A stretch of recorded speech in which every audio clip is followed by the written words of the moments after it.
कल मेरा गला खराब भी हो रहा था, आज भी, लेकिन मन ये हो गया था कि नहीं, मेरे से कोई कम चूक नहीं रह जाए। जो सुनने की जो लालसा है वो इनकी अधूरी नहीं रह जाएगी, मेरी तरफ से कोई कमी नहीं रहे। और यही सनातन धर्म है साहब। ये कथाएं जो होती है, कई लोग कहते हैं इतनी कथा होती है आजकल, इतने कथा वाले बाबा हो गए, टीवी चलाओ कोई ना कोई बैठा रहता है। अरे भाई कितने हो गए? मुश्किल से आप अगर उंगली में गिनाओगे तो 100 भी नहीं बता सकते। गिना दो मेरे को 100 जो टीवी पर आते हैं और प्रवचन करते हैं, कथा करते हैं। हम कथा वक्ता अगर 100-200 हो भी गए हिंदुस्तान के इतने बड़े क्षेत्रफल में, तो उसमें तकलीफ क्या है? ये टीवी वाले तो करोड़ों की संख्या में निकल जाए जो बच्चों को बिगाड़ते हैं। टीवी में वो परोसते हैं जो आप वो परिवार से बैठ के देख नहीं सकते। ये तो इतने करोड़ों की संख्या में है, इतने तो हीरो हीरोइन हो गए, इतने टेली हीरो हीरोइन से ज्यादा जहर तो टेली शॉप में जो डेली टीवी में दिखाया जाता है। पहले फिल्म में तो चलो कोई हॉल में जाकर कभी कभार देखते थे, अब तो दिन रात टीवी पर वो टेली शॉप 24 घंटे ही चलते। उनसे तो कोई बोर नहीं हुआ। और दिखाते भी क्या है? सिवाय घर फोड़ने के अलावा कुछ दिखा तो मुझे बता दो। इतनी तो शकुनी भी चालें नहीं चली होगी, उतनी घर की बहू सासू एक दूसरे के प्रति चाल चलती है। वो बेचारा शकुनी भी शर्माता होगा कि मैं तो कलिकाल में तो मेरे से भी ज्यादा शकुनी है, और हम उसको इतना देखते हैं। और इतने बाबा हो गए। सनातन धर्म का प्रचार प्रसार करने वाले संत, ठीक है हम भी कुछ लेते हैं, इससे हमारा अपना परिवार का यापन करते हैं, लेकिन हम यहाँ बैठकर आपके परिवार को अच्छी शिक्षा देने का ही प्रयास करेंगे। हम कम से कम करोड़ों रुपए लेकर 5 रुपए का गुटखा नहीं बेचेंगे। आपको 5 रुपया गुटखा खाने के लिए प्रेरित नहीं करेंगे। हम 3 सुपरस्टार मिलके एक 5 रुपए का गुटखे का प्रचार करते हैं कि गुटखा खाओ, और वो आज हमारे आदर्श बन गए। उनको हम सेलिब्रिटी कहते हैं, दिख जाए तो उनके पीछे पागलों की तरह भगते हैं। और उनकी वास्तविक निजी लाइफ में देखो तो आधे से ज्यादा नशेड़ी है, आधे से ज्यादा ड्रगिस्ट है। हिंदुस्तान की सभ्यता को खराब करने का सबसे पहला काम इनका है।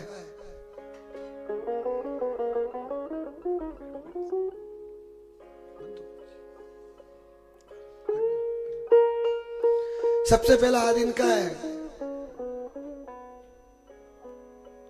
ऐसे ऐसे हिंदू धर्म को बर्बाद करने का काम ये लोग करते हैं। कोई भी पटकथा उठा के देख लो, पंडित को ऐसे ही बताएंगे, पंडित को लोभी बताएंगे, पंडित को कुछ भी उसमें अवगुणी बताएंगे। मंदिर में अदृश्य जो दृश्य नहीं दिखाए जाएंगे वो दिखाए जाएंगे। मौलवी जो दिखाया जाएगा वो बड़ा ईमानदार दिखाया जाएगा। ये मैं आपको क्रम से गिना सकता हूं। मौलवी जो दिखाया जाएगा, वो जो सफेद कपड़े पहन के चर्च वाला, वो बड़ा ईमानदार बताया जाएगा।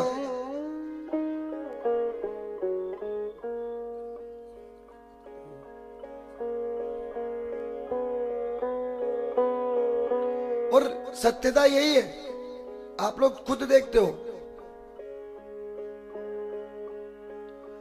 हिंदू धर्म की ये जो कथाएं चल रही है ना, इससे सनातन धर्म बचा हुआ है।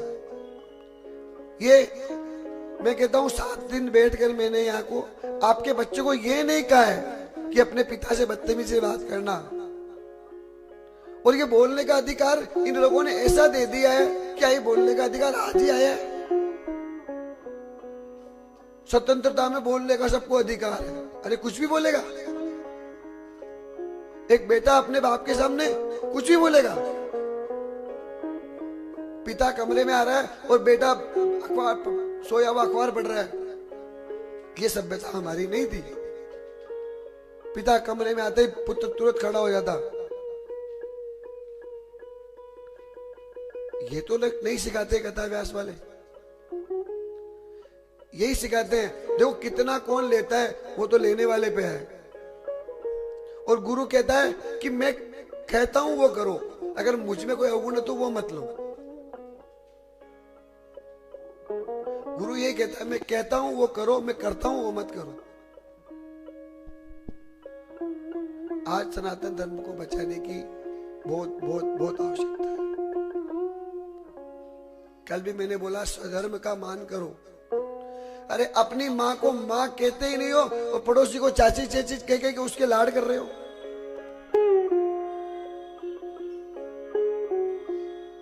पहले अपनी माँ, चरणार बिंदु तो माँ की, स्वर्ग तो अपनी माँ के हैं। उसने आपको पाला है, पोसा है, बड़ा किया है। इस सनातन धर्म ने हमको सब कुछ दिया है। आज सनातन धर्म नहीं होता तो आपका पिता आपकी परवरिश नहीं करता। अंग्रेज लोग देख लो, हम तो देखते हैं अनुभव। 18 साल के होते बच्चा तेरा खर्चा खुद तू संभाल। पति पत्नी विवाह करते हैं, पत्नी अपना खर्चा उठाती है, पति अपना खर्चा उठाता है। और यहाँ सनातन धर्म में पति बेचारा अकेला केलों की बेल की तरह पिसता है। बच्चे बच्ची परिवार माता पिता 5 खाने वाले, फिर भी वो हंसकर सबको निभाता है। ऐसा नहीं है और धर्मों में। अंग्रेजों के साथ भी रहते हैं। अंग्रेज पति पत्नी खाना खाते हैं, पति अपना बिल देगा, पत्नी अलग देगी। बच्चे का बिल हुआ दोनों मिलके देंगे। ये वास्तविकता बता रहा हूं। ये हमारा धर्म है। माता पिता ये हमारा सनातन धर्म है। और सिर्फ कहने से नहीं है। सनातन धर्म है क्या? रोज टीवी पे बहस चलती है, सनातन धर्म सनातन धर्म सनातन धर्म। लोगों ने मुद्दा बना दिया। वास्तव में है क्या? देखो सनातन धर्म के 5 महत्वपूर्ण प्राण हैं।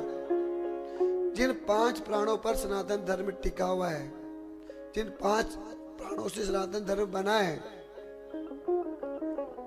सबसे पहला उसका जो प्राण है वो है यज्ञ।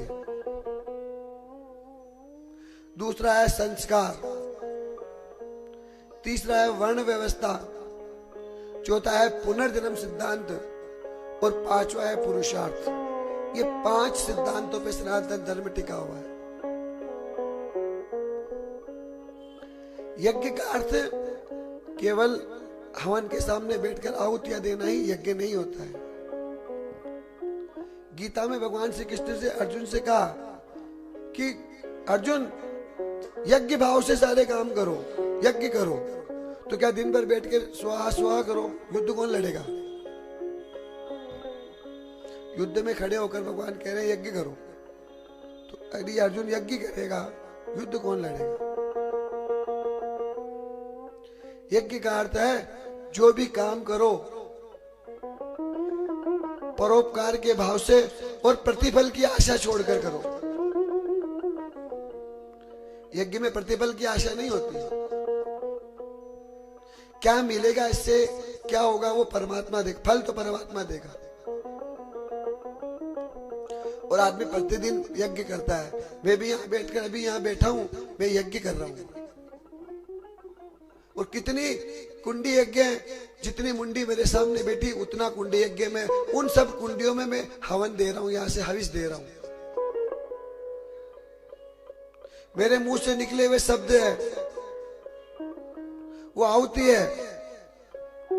आपका दिमाग है वो यज्ञ वेदी है। आपकी जिज्ञासा जो है वो उस यज्ञ की अग्नि है जो भड़क रही है। और आपको मिली हुई संतुष्टि मेरा प्रसाद है। आप यदि आपका मन प्रसन्न होता है कि नहीं बात बहुत अच्छी कही है या आपको उस कथा से संतुष्टि मिलती है, वो मेरा प्रसाद है। तो यज्ञ भाव से कोई भी काम करे व्यक्ति, परिवार पालन पोषण करे, इसलिए शास्त्रों में हमें अपेक्षा नहीं रखते हैं किसी से। समस्त बड़ी दुखों का कारण आशा है। हम आशा पाल लेते हैं, पुत्र से आशा, पुत्री से आशा, पत्नी से आशा, फिर वो आशाएं जब पूरी नहीं होती है तो दुख होता है। और यदि यही हम इस भाव से उनको पाले पोसे बड़े करें कि भाई मेरा कर्तव्य है, मेरा धर्म है, मैं तुम्हें पाल रहा हूं, पोस रहा हूं, बड़ा कर रहा हूं, अब तुम्हारा धर्म तुम्हें समझ में आता है तो तुम निभाओ, और समझ में आएगा तो निभाएगा। आशा ही दुखों का कारण है। तो यज्ञ प्रत्येक व्यक्ति करता है हिंदुस्तान का। आप लोग जाके दुकान खोलते हो, धंधा करते हो, व्यवसाय करते हो, वो यज्ञ है। आप यज्ञ कर रहे हो अपने परिवार की पेट पालने के लिए, वो यत्न करके आप उनके पेट में आहुतियां प्रदान कर रहे हो। और जब वो कहते हैं कि नहीं मेरे पिताजी बहुत अच्छे हैं, हमारा बहुत ध्यान रखते हैं, उन्होंने हमें बहुत अच्छे से पाला पोसा बड़ा किया, बहुत अच्छी शिक्षाएं दी, उस दिन वो यह कहेंगे कि नहीं मेरे पिताजी बहुत अच्छे थे, उस दिन वो आपका प्रतिफल होगा। तो कोई भी काम यज्ञ भाव से करो, ये सनातन धर्म है। अंग्रेजों में ऐसा नहीं है, कोई यज्ञ भाव नहीं है। टिट फॉर टेट, तू जैसा मैं तेरा। 6 महीने में तलाक होते हैं साहब, 3-3 महीने में तलाक होते हैं, महीने भर के लिए शादी होती है। एग्रीमेंट से 1 महीने के लिए शादी करोगे, लिखा पढ़ी करके 1 मिनट के लिए शादी, 1 महीने के लिए शादी होती है। हम रहते हैं इस पुष्कर में, अंग्रेज बहुत आते हैं, बहुत इनके टच में है। ये दुर्भाग्य मानो या सौभाग्य मानो, पर हमारा है। यहाँ पति पत्नी का रिश्ता जब तक चलता है जब तक सांस चलती है। और शास्त्र तो कहता है कि पति का पता ही जब चलता है जब पत्नी बीमार हो, तब उससे तो सेवा करवाई जिंदगी भर। और पत्नी को कोई रोग हो गया और पति फिर सेवा करता है क्या उसकी? क्योंकि जीवन साथी है ना। जीवन साथी का अर्थ दोनों होते हैं। आपने कमाया, धन कमाया, व्यापार किया, पत्नी ने आपके घर बच्चे परिवार आपका ध्यान रखा है, और जब वो बीमार हो गई पति उसमें कितना ध्यान देता है, तब पता चलता है। देखो संकट काल में मित्र का पता चलता है, और पत्नी का पता कब चलता है? जब पति पे गरीबी आती है, पति पे आर्थिक तंगी जब आ जाती है, तब पत्नी का पता चलता है कि वो कितना निभा पाती है। तब वो ये नहीं कहनी चाहिए कि पड़ोसी की तो 4 महीने में साड़ी दिलाते हैं, मेरे को 2-2 साल में साड़ी नहीं दे रही। लेकिन हिंदुस्तान में इतनी सभ्य माताएं होती है कि जेब काट काट के इतना प्रेम से, सबसे बड़ी बचत बैंक तो पत्नी है जो घर को ऊपर लाती है। ये सब यही तो सनातन है कि यज्ञ भाव से किया हुआ यही तो व्यवहार है।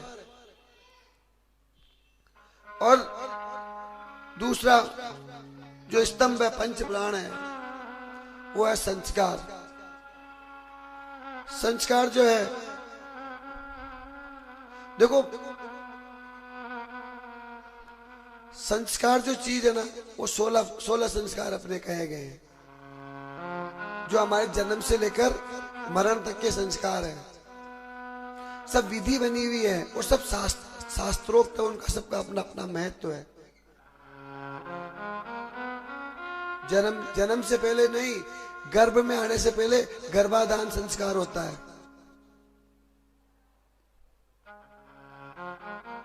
जिस हमारे यहाँ भोग को भी मनोरंजन का साधन नहीं माना है, केवल और केवल संतानोत्पत्ति के लिए ही इस विषय भोग का उपयोग करने का शास्त्र आज्ञा देता है।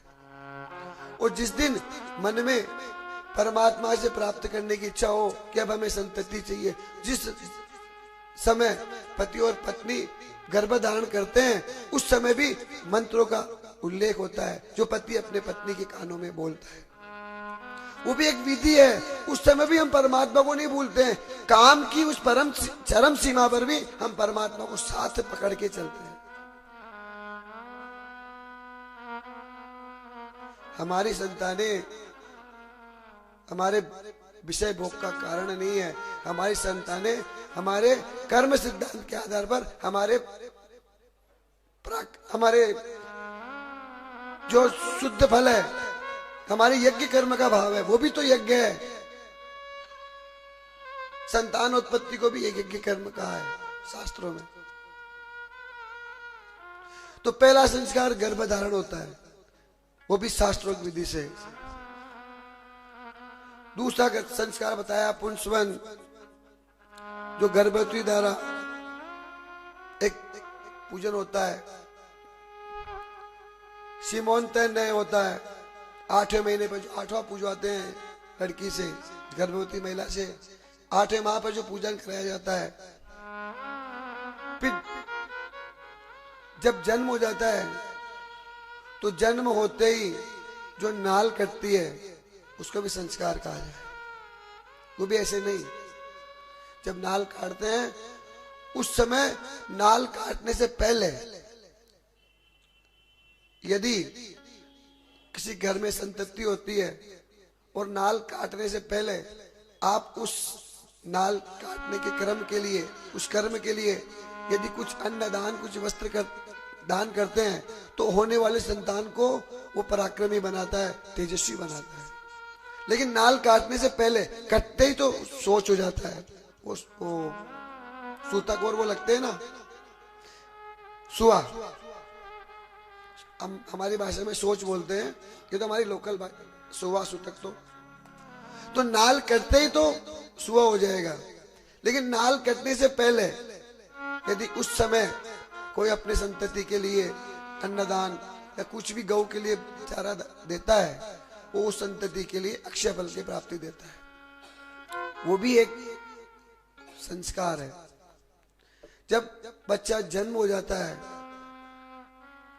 तो उस समय जात कर्म का संस्कार कराया जाता है।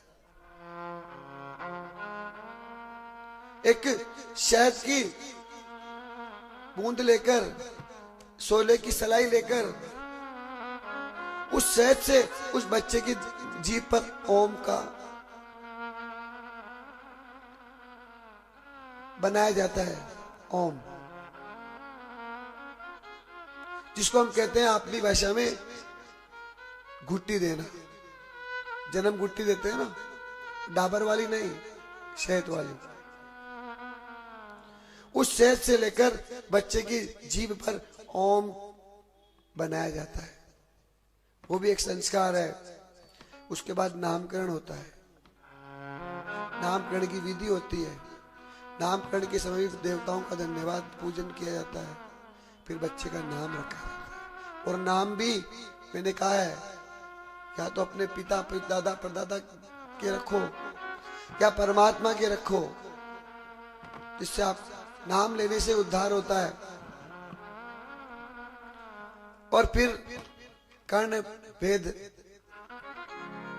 संस्कार होता है। कान बच्चे के चीदे जाते हैं। ये कान चीदना भी साइंटिफिक है साहब। इससे भी रोग नष्ट होते हैं। कोई भी चीज व्यर्थ नहीं है। फिर यज्ञोपवीत संस्कार, 3 वर्ण के लिए यज्ञोपवीत संस्कार का विधान है। चौथी वर्ण जो है, सब शिक्षा के अभाव में, छोटा बड़ा नहीं कह रहा हूं मैं, कालांतर में शिक्षा का अभाव था उस वर्ग में, और यज्ञोपवीत के कुछ नियम होते हैं वो उनके समझ से बाहर थे, तो चौथे वर्ण को यज्ञोपवीत की आवश्यकता ही नहीं है और निर्देश भी नहीं दिए गए हैं। तीनों वर्ण, ब्राह्मण, क्षत्रिय और वैश्य, यज्ञोपवीत संस्कार होते हैं। फिर वे जो अध्ययन संस्कार होता है, बच्चा पहले बार पढ़ने जाता है, उसका अधिकार होता है। फिर केशांत, फिर अन्न नहीं, सॉरी, अन्नप्राशन का भी एक 6 महीने पे होता है, बच्चे को अन्न खिलाया जाता है। पहले बार जब अन्न दिया जाता है तो माता अन्नपूर्णा का आशीर्वाद रहे, मां अन्नपूर्णा की सदा कृपा रहे, तो बच्चे को चांदी के चम्मच से पहले बार देव अन्न खिलाया जाता है। हर चीज 6 महीने तक बच्चों को कुछ नहीं देना चाहिए,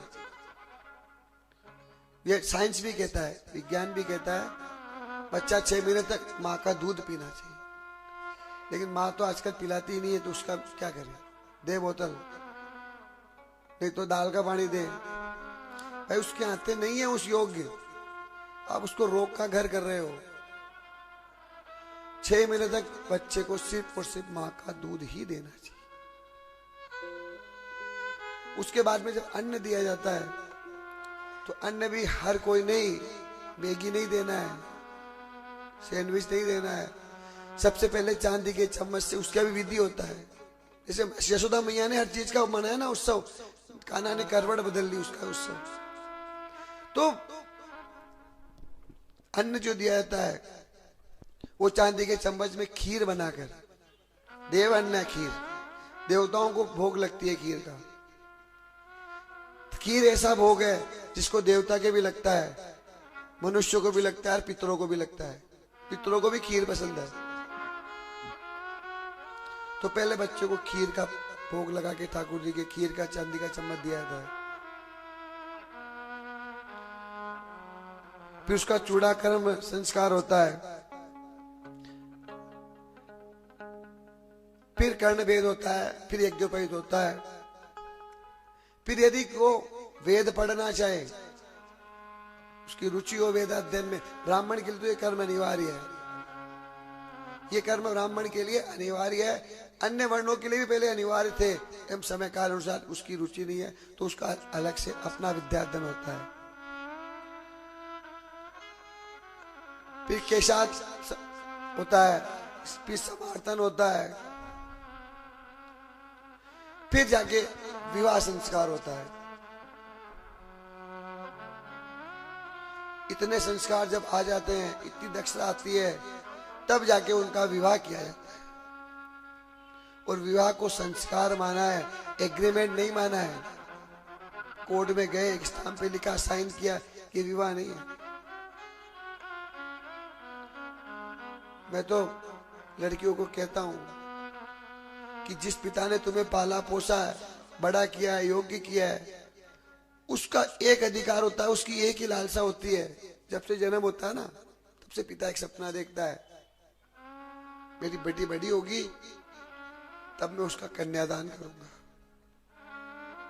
और जिस दिन कन्यादान करूंगा उस दिन मेरे मोक्ष के दरवाजे खुल जाएंगे। कन्या मोक्ष का साधन होती है और पुत्र स्वर्ग का साधन होता है।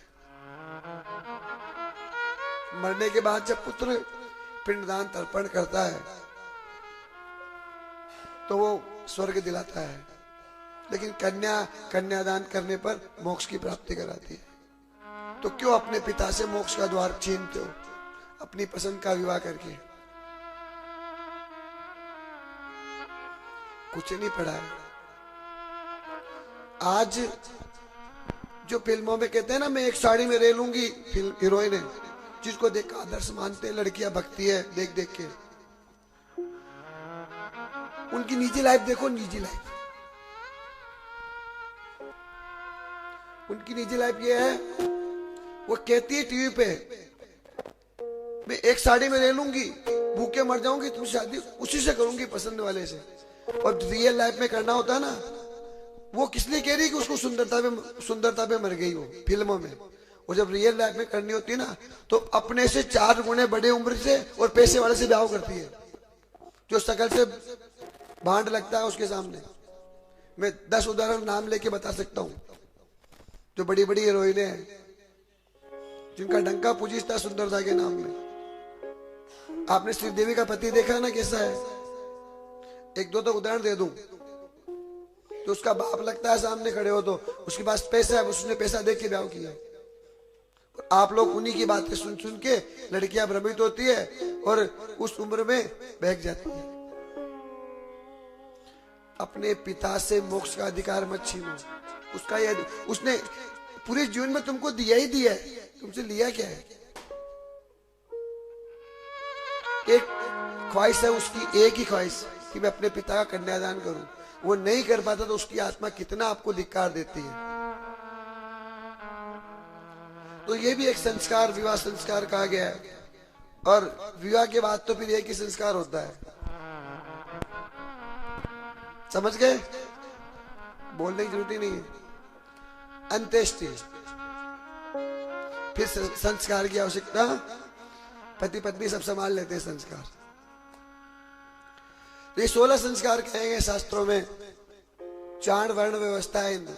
चौथी जो है स्तंभ, वो है वर्ण व्यवस्था, ब्राह्मण, क्षत्रिय, वैश्य और शूद्र। उस दिन भी मैं बोला था, ये गुणों के आधार पे है, जाति के आधार पे नहीं है। एक यदि ब्राह्मण कसाई का काम करता है, आप उसको घर पे ब्राह्मण भोजन करने बुलाओगे क्या?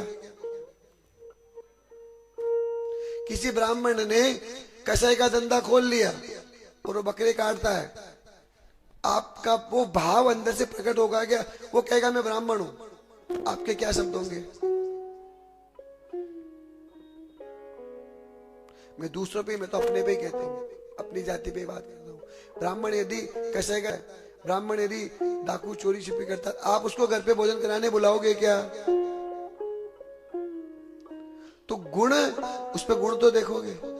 गुण कर्म विभाग ऐसा है, एक गुण के आधार पर है।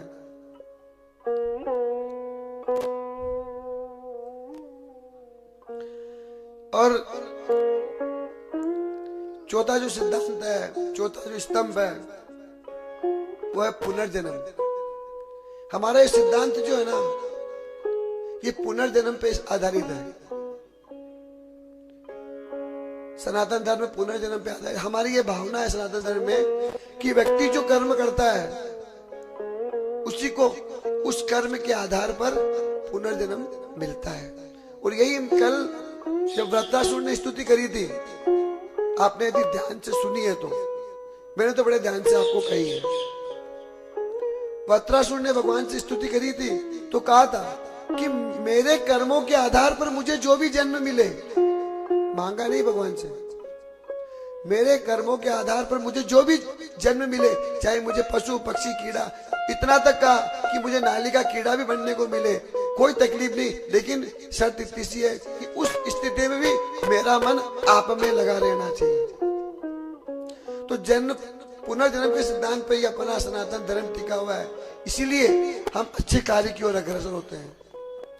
आप किसी इस सिद्धांत को तो मोमडन भी मानते हैं, मैंने वो भी पढ़ा है, वो भी सिद्धांत को वहां भी मानते हैं। इस सिद्धांत को ईसाई भी मानते हैं। और चौथा जो है वो है पुरुषार्थ। इस सनातन धर्म में 5वां स्तंभ है, वो है पुरुषार्थ, 5वां प्राण है। 4 पुरुषार्थ कहे गए हैं शास्त्र में, धर्म, अर्थ, काम और मोक्ष। अपने को पुरुष प्राणी मात्र को अपने जीवन काल में ये 4 पुरुषार्थ अवश्य प्राप्त करने चाहिए, वरना उसका जीवन धिक्कार है, पशु जीवन नहीं है हमारा। सबसे पहला धर्म, जिसके जीवन में धर्म है वही मनुष्य अथवा पशु है। मैंने कल भी कहा था कि उस सकट के अंदर सारे रास्ते, धन थे, दौलत थे, परिवार था, सब कुछ था, लेकिन उसमें बेल जुटा हुआ नहीं था, मतलब धर्म नहीं था। बेल धर्म का प्रतीक होता है, उसमें बेल नहीं था, धर्म नहीं था, तो भगवान ने उसको क्या किया? अरे कोई तो बोलो, कल सुनिए। भगवान ने उस सकट को लात मारकर ऊपर उछाल दिया था। तो जिस जीवन में धर्म नहीं, परमात्मा उसके लात मार देते हैं। कोई पर तेरे पास करोड़ों अरबों खरबों होंगे, तूने माँ की सेवा करी नहीं। तेरी माँ तो वहां अनाथ आश्रम में बैठी है, महीने के महीने पैसे भेजता हूं। माँ ने पैसे नहीं भेज रहे लाला, अपने खून जिगर का खून पिलाया था तुझे। माँ बाप भी आया रख सकते तेरे को पालने के लिए, उन्होंने आया नहीं रखी, उन्होंने अपने हाथों से तुझे पाला है। और ये भी सत्य है, जिनके बच्चे आया पालती है उनका बुढ़ापा कहां बीतेगा देख लेना। जो अपने बच्चों को पालने के लिए आया लगाती है वो खुद एक दिन बाया बनकर वहां रहना पड़ेगा, क्योंकि वो अटैचमेंट नहीं होगा। एक माँ और बच्चे का जो अटैचमेंट होता है, उसकी गोद होती है, उसका जो दूध पीता है, उसके साथ जो खेलता है, उसके हाथ से जो भोजन करता है, पिता के साथ जो रहता है, वो अटैचमेंट नहीं होगा। वो अटैचमेंट आया से होगा। तो जिनके बच्चों को आया पालती है उनका बुढ़ापा वृद्धाश्रम में बीतेगा पक्का है। तुमने पैसे लगा के आया लगा दी, उन्होंने पैसे देके गृहस्थाश्रम में छोड़ दिया। टिक पॉटेड। तो पांचवा सिद्धांत धर्म होना जरूरी है। दूसरा पुरुषार्थ अर्थ।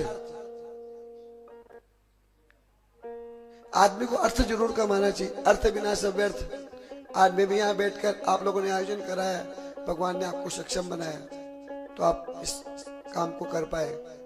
मैं भी यहाँ बैठ के कर रहा हूँ, कुछ मुझे भी यहाँ से प्राप्त आगे परिवार चल, वो अर्थ कमाना जरूरी है।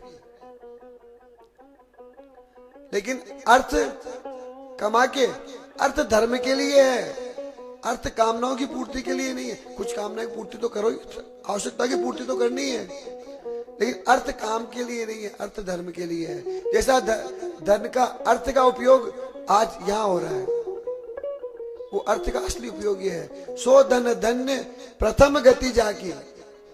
धन की 3 गति कही गई है, दान, उपभोग और नाश। पुण्य कर लो, खा लो, पी लो, खर्च लो, वो भी नहीं करोगे तो पड़ा पड़ा एक दिन नाश हो जाएगा। भाई आप चढ़ गए, आपने उपयोग नहीं किया तो आपके तो नाश ही है, दुनिया पीछे उसका कुछ भी करे। तो धन की 3 गति है, दान, भोग और नाश। तो पहली गति सो धन धन्य प्रथम गति जाकी। जिसकी प्रथम गति होती है, पुण्यार्थ जो जाता है वो प्रथम है। तो सब भगवान करे आपने जो साधन कमाए उसका प्रथम गति में वे हो। तीसरा है काम। काम का अर्थ है कामनाओं से मनुष्य में, काम एक फोर्स है जो संसार को आगे बढ़ाती है। शारीरिक रूप से वैसे भी मान लो, और कामना ही नहीं होगी तो व्यक्ति कुछ काम करेगा ही नहीं। आज आपके मन में आई भागवत कराने की, तो आप वहां से मन में विचार किया, पुष्कर आई, इतनी व्यवस्थाएं करी, ये कामना हुई मन में, तो ये पूरी हुई, उसके लिए आपने प्रयास किया। तो काम होना जरूरी है संसार में। और फिर मोक्ष। जीवन पर्यंत मनुष्य को यह काम करना चाहिए कि मुझे मोक्ष प्राप्ति होवे। और ये सब कब प्राप्त होगी मोक्ष के लिए? कि जब आप में तत्व जिज्ञासा हो, ब्रह्म जिज्ञासा हो। और ब्रह्म जिज्ञासा जो है वो सत्संग से प्राप्त होती है। कहीं बैठेंगे, संतों से कुछ सुनेंगे, संतों के आचार विचार देखेंगे, तब आपको मोक्ष की प्राप्ति हो, कामना होगी, मुमुक्षा पैदा होगी। और उसी को ब्रह्म जिज्ञासा कहा है। व्यास जी ने ब्रह्म सूत्र का निर्माण किया तो सबसे पहला सूत्र यही लिखा, अथा तो ब्रह्म जिज्ञासा।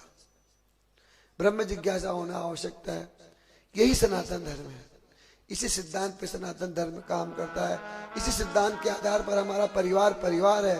इसी सिद्धांत के आधार पर एक पत्र लिखते ही सारा परिवार इकट्ठा होता है। इसी सिद्धांत के आधार पर पति पत्नी 100 झगड़े होने के बाद भी 100 साल तक साथ रहते हैं। इसी सिद्धांत के आधार पर पिता पुत्र की सेवा करता है। इसी सिद्धांत के आधार पर पत्नी पति को निभाता है। वहां कोई एग्रीमेंट, कानूनी एग्रीमेंट नहीं हुआ था। सिर्फ अग्नि के सामने धर्म को साक्षी मानकर हमने एक प्रण लिया था कि मैं ताउम्र हम दोनों साथ रहेंगे, पति पत्नी का रिश्ते का निर्माण करेंगे। और वह अग्नि के सामने लिया हुआ संकल्प जो पिता अपनी पुत्री को हाथ अपने दामाद के हाथ में देता है और दामाद उस हाथ को स्वीकार करके हथलेवा कर लेते हैं ना, उस पत्नी के हाथ को स्वीकार करता है अग्नि के सामने, फिर वो जीवन पर्यंत उसकी ऐसा क्या हो गया उस एक हाथ को इधर से उधर देने में कि वह बंधन उस बंधन से बड़ा हो गया जो कि कोर्ट में हजारों रुपए देकर सील तप्पे लगाकर साइन कराकर और एग्रीमेंट बनाकर जो होता है उससे बड़ा हो गया है। वो सिर्फ यह है धर्म। पति अपना धर्म समझ बैठा, पत्नी अपना धर्म समझ बैठी। यही हमारा सनातन धर्म है और इसी को हमें बचाना है, क्योंकि सुकड़ तो हम रहे ही हैं, धीरे धीरे सुकड़ रहे। पहले भी कह चुका था हमारी सीमा कहां से कहां तक थी, आज हम कहां हो गए। उदारता अच्छी चीज है, बुरी चीज नहीं है। मैं ये नहीं कहता कि दूसरे धर्म का अपमान करो, मैं ये नहीं कहता कि दूसरे धर्म का विरोध करो, पर अपने धर्म को मेरा धर्म श्रेष्ठ है ये भाव होना चाहिए। जैसे एक पतिव्रता स्त्री के लिए मेरा पति सर्वश्रेष्ठ है, मेरा पति सर्वश्रेष्ठ है, ये भाव होना चाहिए। रिश्ता सबसे रखती है पतिव्रता स्त्री, देवर का भी सम्मान करेगी, ससुर का भी करेगी, सास का भी करेगी, लेकिन पति से जो संबंध होता है वो सारे रिश्ते किसके पीछे हैं? पति के पीछे।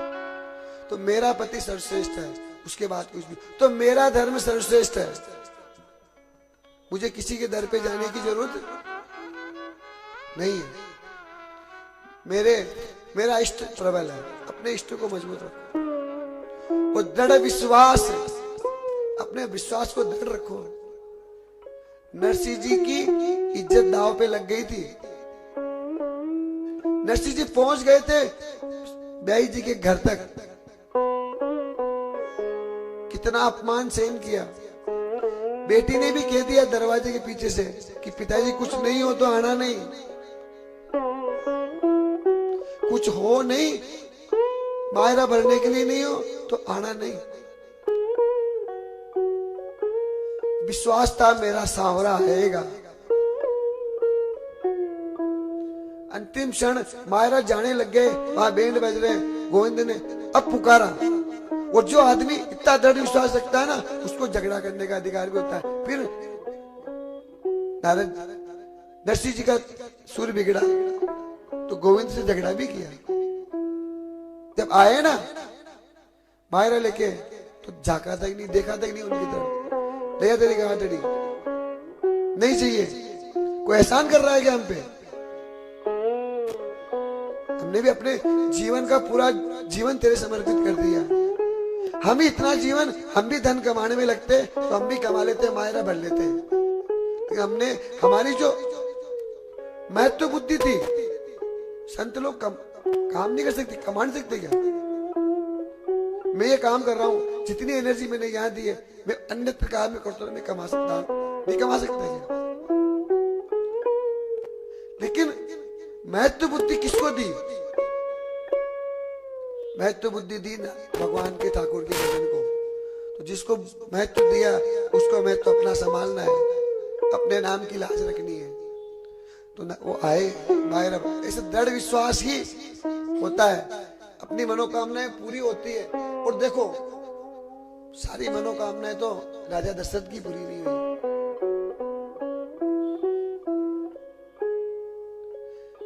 कहा है प्रभु प्रसाद शिव, प्रभु प्रसाद शिव सब ही निभाई। प्रभु प्रसाद शिव सब ही निभाई, एक लालसा है मन माई। कौन सी? कि राम को राज्याभिषेक दे दूं। पूरी हुई तो तुम्हारी हर लालसा पूरी हो जाएगी। कोई ठेका लिया है? अपने आप को भी तो सीमाएं समझो कि मेरी हर सहायता। अबे मैं बैठा हूं परमात्मा के, मैं कहूं मेरा परिवार सुख शांति से रहे। अब मैं कहूं मैं मोदी बन जाऊं डायरेक्ट प्राइम, उसने अपने कर्म किए भाई, उसकी अपनी योग्यता है, उसने अपना जीवन खपा दिया, गली गलियों में घुमाया, वो उसकी अपनी योग्यता, उसको अब मैं वहां कहां पहुंचू। हर आवश्यकताएं किसी की पूरी नहीं होती, लालसाएं किसी की पूरी नहीं होती, और आवश्यकताएं किसी की अधूरी नहीं रहती। आवश्यकता उसे बोलते हैं जो अत्यंत जरूरी है, वो परमात्मा किसी की अधूरी नहीं रखता है। और लालसा तो करे ही जाओ, लालसाएं किसी की पूरी नहीं होती और आवश्यकताएं किसी की अधूरी नहीं रहती। ये परमात्मा का शास्त्र सम्मत वक्तव्य है। तो अपने धर्म को इतना ही निवेदन है, अपनी माँ को माँ कहना है, अपनी माँ की सेवा करनी है, अपना धर्म अपनी माँ है। अपने धर्म पे अडिग रहे, सनातन धर्म का यथा योग्य आप लोग प्रचार प्रसार कर ही रहे हैं, आयोजन कराते रहते हैं। भगवान आपको फिर सामर्थ्य दे। इसी के साथ कल की कथा में आगे के प्रसंग पर बोले सत्य सनातन धर्म की जय हो, सत्य सनातन धर्म की जय हो। कथा में प्रवेश करें उससे पहले 2 मिनट हरि नाम संकीर्तन।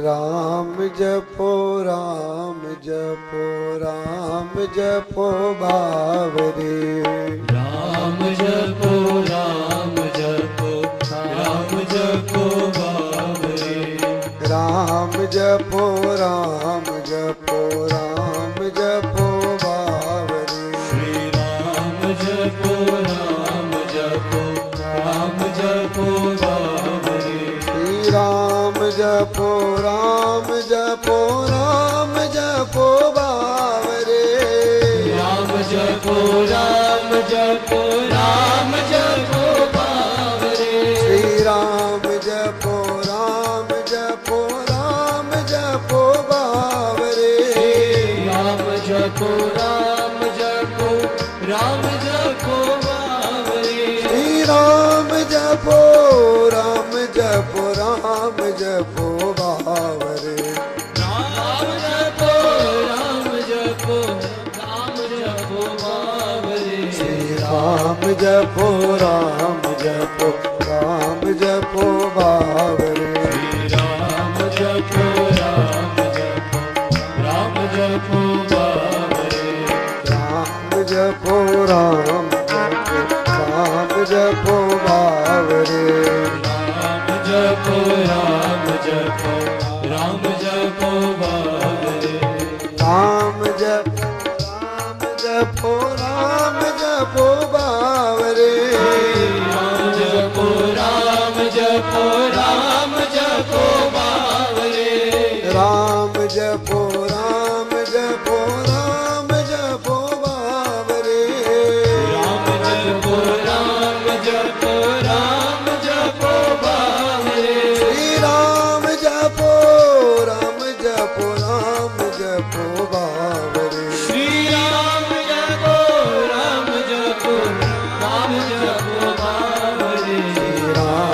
जपो राम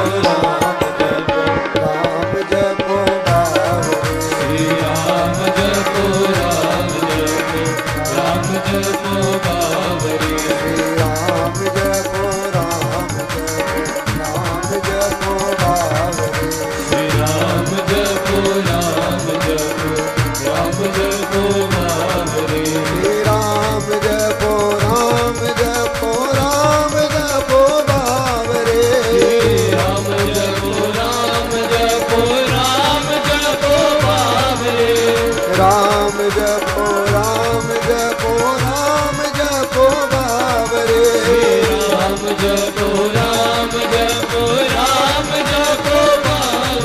श्री राम जपो राम जपो राम जपो बावरे, श्री राम जपो राम जपो राम जपो बावरे, श्री राम जपो राम जपो राम जपो बावरे, श्री राम जपो राम जपो राम जपो बावरे, श्री राम जपो राम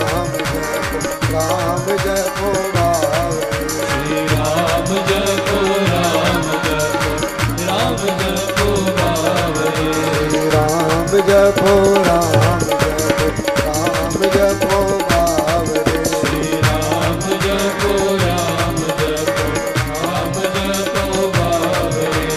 राम जपो बावरे।